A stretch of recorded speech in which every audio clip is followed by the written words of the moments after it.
बिस्मिल्लाहिर्रहमानिर्रहीम। अस्सलाम वालेकुम नाज़रीन।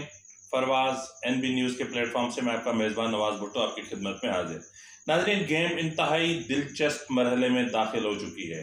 कल जो दो जिस्म एक जान थे और एक सिक्के के दो रुख कहलाए जाते थे, कल तक जो भाई थे यानी इमरान खान और चौधरी परवेज़ इलाही एक बार फिर आमने सामने आ चुके हैं और परवेज़ इलाही ने वह दो टोक अल्फाज में PTI को कह दिया है। यानी आज जो उनकी मुलाकात हुई फवाद चौधरी से, उनको दो टोक अल्फाज में कह दिया है कि असेंबली तोड़ दूं, एब्सोल्युटली नॉट। तो जाहिर है कि जब एब्सोल्युटली नॉट हो जाता है तो उसके बाद फिर बात ख़त्म हो जाती है। यानी इमरान खान अब मतलब पंजाब असेंबली में अक्सरियत में होने के बावजूद असेंबली तहलील नहीं कर सकते और यही जवाब यानी एब्सोल्युटली नॉट का जो जवाब है वो फिर कुछ और अल्फाज में उनको मिला है खैबर पख्तूनख्वा असेंबली से। तो नाजरीन, यहाँ की क्या सूरत हाल है और इमरान खान मजबूर क्यों हुए हैं इलेक्शन करवाओ मुल्क बचाओ मुहिम के हवाले से, इस पर भी हम ज़रा आज बात करेंगे और बात करेंगे नवाज शरीफ की वापसी और वापसी के हवाले से किए जाने वाले इकदाम पर। और सबसे अहम जो बात है वो है इमरान खान और PTI का मुस्तकबिल, यानी इनका मुस्तकबिल क्या होगा, इस पर भी हम बात करेंगे। नाज़रीन, अगर आपको हमारा चैनल पसंद आए तो मेहरबानी करके सब्सक्राइब करना मत भूलिएगा और बेल आइकन दबा दीजिएगा ताकि आप तक हमारे वीलॉग्स बर वक्त पहुँचते रहें। नाज़रीन, आज चौधरी परवेज़ इलाही ने दो टोक अल्फाज में पैगाम भेजा है। यानी आज जो फवाद चौधरी जो इमरान खान का पैगाम लेकर गए थे अपना चौधरी परवेज़ इलाही के पास कि असेंबलियों की तहलील के हवाले से हतमी तौर पर बता दें उन्हें, तो चौधरी परवेज़ इलाही ने उन्हें एब्सोल्युटली नॉट कह दिया। क्योंकि वो कहते हैं कि 4 माह तक यानी अप्रैल तक आप भूल जाएं कि असेंबलियाँ तहलील हो सकती हैं। और नाजरीन, यहाँ पर मैं आपको ये बताना बहुत ज़रूरी समझता हूँ कि परवेज़ इलाही ने फवाद चौधरी को गुज़िश्ता शब यानी एक इंतहाई अहम शख्सियत, यानी अब ये मामला ढका छुपा तो नहीं रहा है, ज़रा उसको मैं खोल देता हूँ। तो मतलब ISI चीफ से होने वाली जो खुफिया मुलाकात है, मुबैना तौर पर जो मुलाकात हुई है, उनमें जिन उमूर पर जो है वो बातचीत की गई इलेक्शन के हवाले से और असेंबलियों की तहलील के हवाले से, मुल्क की माशी सूरत हाल के हवाले से, सियासी सूरत हाल के हवाले से, उनसे भी फवाद चौधरी को आगाह किया और उनको बड़े घर का पैगाम भी सुना दिया। तो मतलब उसमें इमरान अपना परवेज़ इलाही ने फवाद चौधरी को मुख्तलिफ चीज़ें समझाई कि जिस तरह ज़ाहिर है कि इस वक्त ज़ाहिर है कि माली साल का इख्तिताम होने जा रहा है, तो ज़ाहिर मिड में हम खड़े हैं और अप्रैल के बाद मई जून आ जाएंगे। तो परवेज़ इलाही की ये कोशिश ये है कि कम से कम तब तक असेंबली तहलील न की जाए। और इस साल का जो बजट है माफ़ कीजिएगा, यानी रवा साल के जो माली साल का बजट है उसकी एलोकेशन हो चुकी है, टेंडर्स हो चुके हैं, सब कुछ हो चुका है। तो अगर ऐसी सूरत हाल में हमने असेंबली तहलील कर दी और आवाम को भी हम रिलीफ फराहम न कर सके तो फिर आने वाले आम इंतखाबात में नून लीग से मुकाबला करना इतना आसान नहीं रहेगा, ये आप इमरान खान को समझा दें। तो बहरहाल जो यही सिचुएशन जो है वो इमरान खान को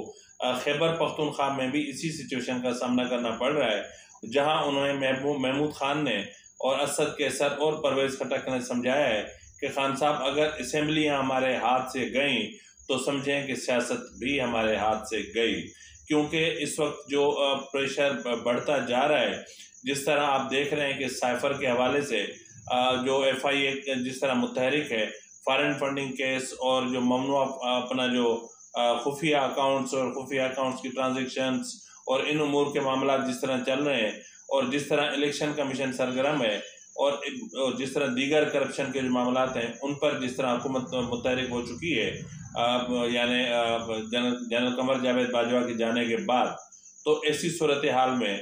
असेंबली तहलील करना हमारे लिए सबसे बड़ी बेवकूफ़ी होगी। नाज़रीन, इमरान खान को अब भी एहसास नहीं हो रहा कि कल तक जनरल कमर जावेद बाजवा ही था जो इमरान खान को हर मुसीबत से बचा रहा था, हर तकलीफ से बचा रहा था और हर मुसीबत को आने से रोक रहा था। यानी यहाँ तक कि अदालतें उनके लिए छुट्टी के दिन खुल जाया करती थीं और पिटीशन बाद में तैयार होती थी, रजिस्ट्रार पहले पहुँच जाया करते थे।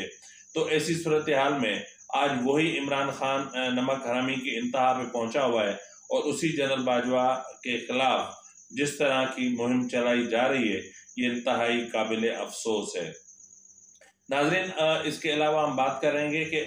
इमरान खान ने जाहिर है कि पंजाब और खैबर पख्तूनख्वा में असेंबलियों की तहलील के हवाले से जिस तरह एब्सोल्युटली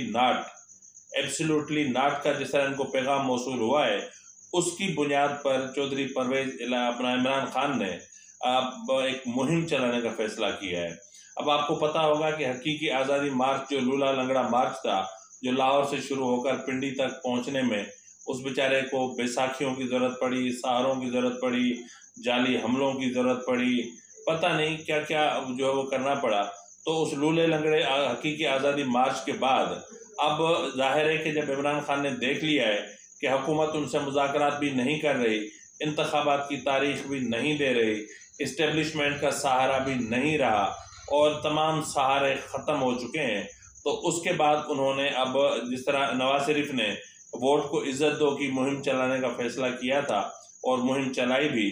तो ये तो खैर एक ख्वाब है, इस पर मैं अभी बात करता हूँ। तो अभी इमरान खान ने इलेक्शन करवाओ मुल्क बचाओ मुहिम चलाने का फैसला किया है। अब इस फैसले के तहत जितने भी रहनुमा हैं पीटीआई के, वो अपने अपने हलकों में यूनियन काउंसिल्स में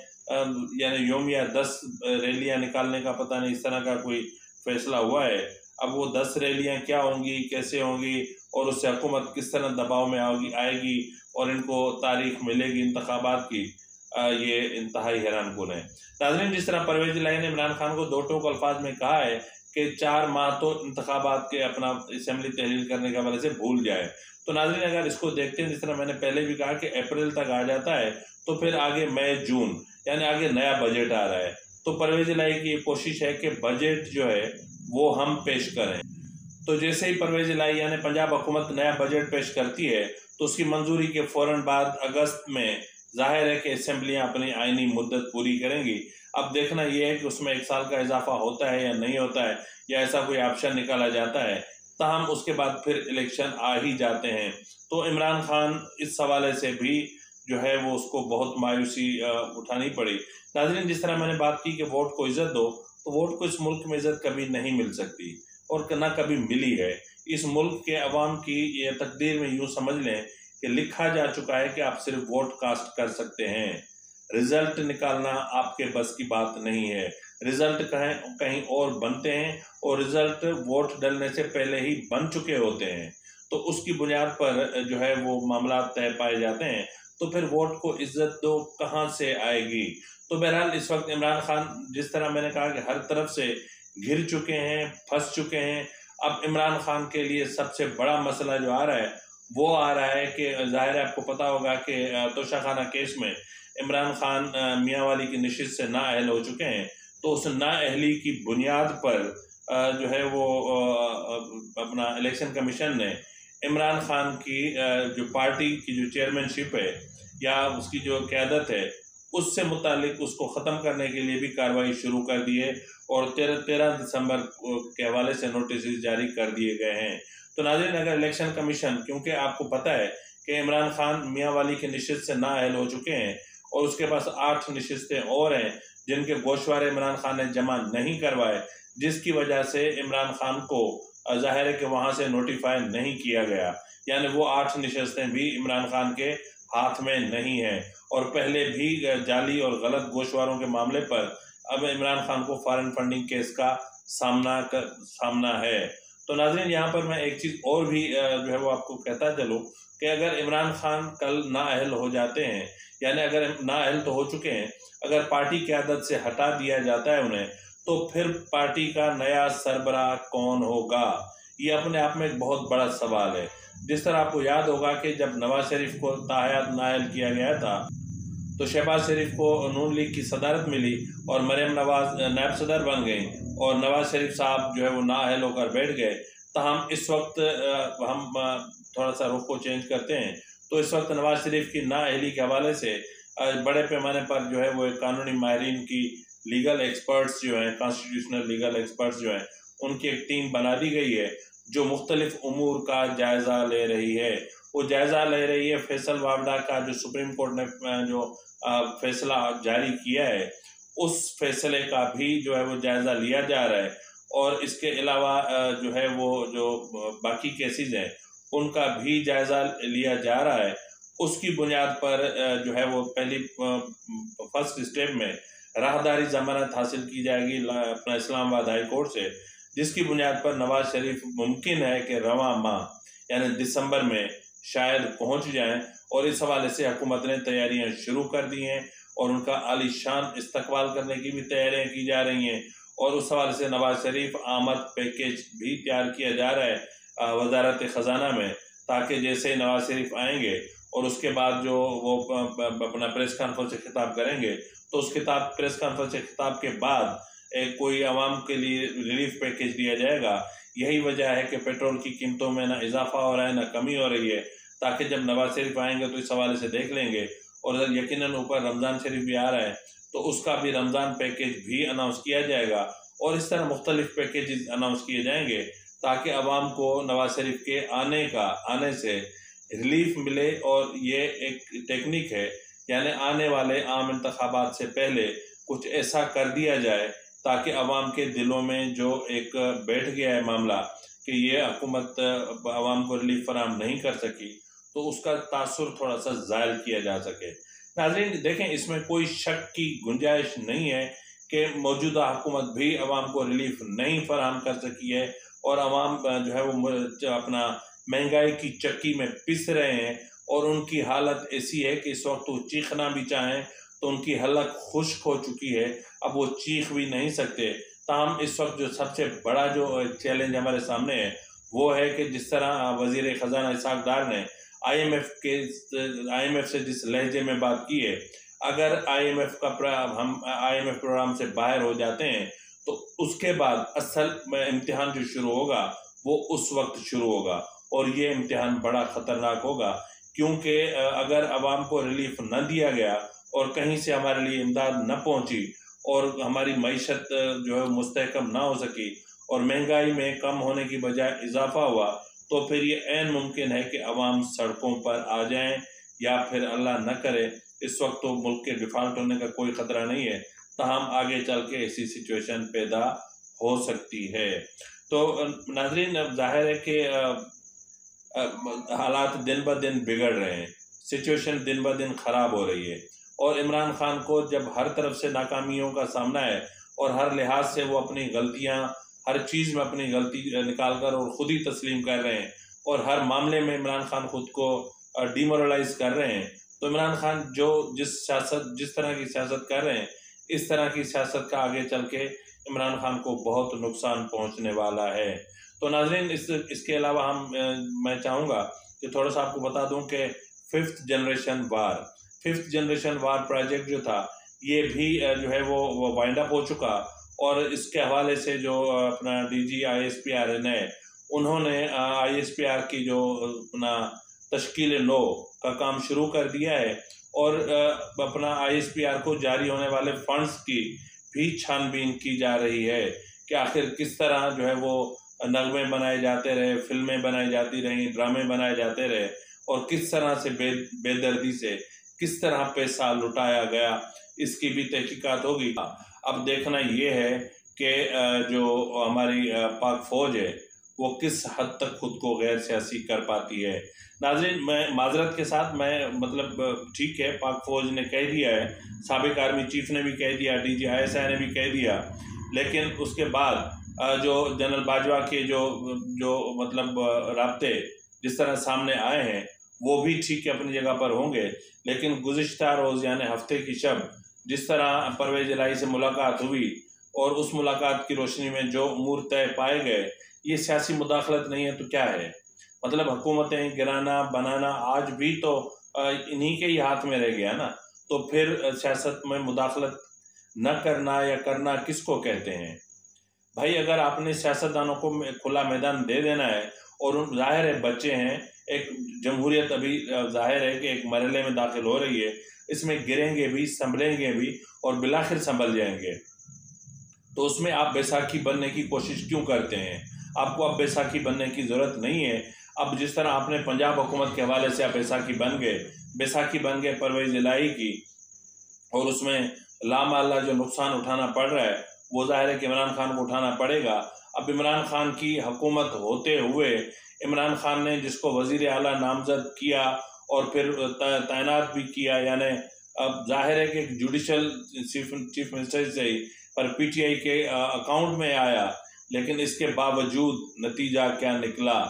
नतीजा ये निकला कि आज इमरान खान उसके सामने बेबस है और उसको इल्तिजाएं कर रहा है कि चौधरी साहब प्लीज़ असेंबली तहलील कर दो, और वो कहते हैं कि नहीं मैं नहीं करनी।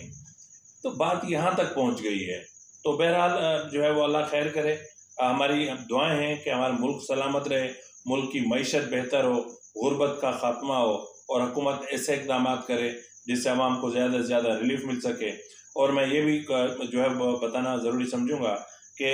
जो है वो हुकूमत का रवैया लहजा आज भी वही है जो पहले था। और आज वज़ीर दाखिला ने कह दिया है कि आज वज़ीर दाखिला ने दो टोक अल्फाज में कह दिया है कि 10 रोज़ के बाद क्यों। इमरान खान आज ही पंजाब असम्बली और तहलील कर दे, हम नून लीग इंतखाबात में हिस्सा लेने के लिए और इंतखाबात लड़ने के लिए तैयार है, इंतखाबात में हिस्सा लेने के लिए तैयार है, घोड़े भी तैयार है, मैदान भी तैयार है। अब आए तो सही ज़रा मैदान में। मतलब ये ब्लैकमेलिंग, सियासी ब्लैकमेलिंग, ऐलानात और ये वो, इनसे कुछ हासिल नहीं होने वाला। और इमरान खान को भी चाहिए कि वो पॉलिटिकल सिस्टम का हिस्सा बने और वो बैसाखियों की अब जो है ना तरफ देखना छोड़ दें, पॉलिटिकल सिस्टम का हिस्सा बने और पॉलिटिकल बिहेवियर्स जो है ना वो अडाप्ट करें, ताकि जो पीटीआई है वो एक सिमत अख्तियार कर सके। इस वक्त पीटीआई बहुत मुश्किल सूरत हाल में है। और जिस तरह मैंने कहा ना कि अगर इमरान खान को अपना नाअहल करार दे, यानी पार्टी लीडरशिप से उनको नाअहल करार दे दिया जाता है, तो फिर उसके बाद पीटीआई की जिम्मेदारी किसके कंधों पर होगी? शाह महमूद कुरैशी, फवाद चौधरी, असद उमर,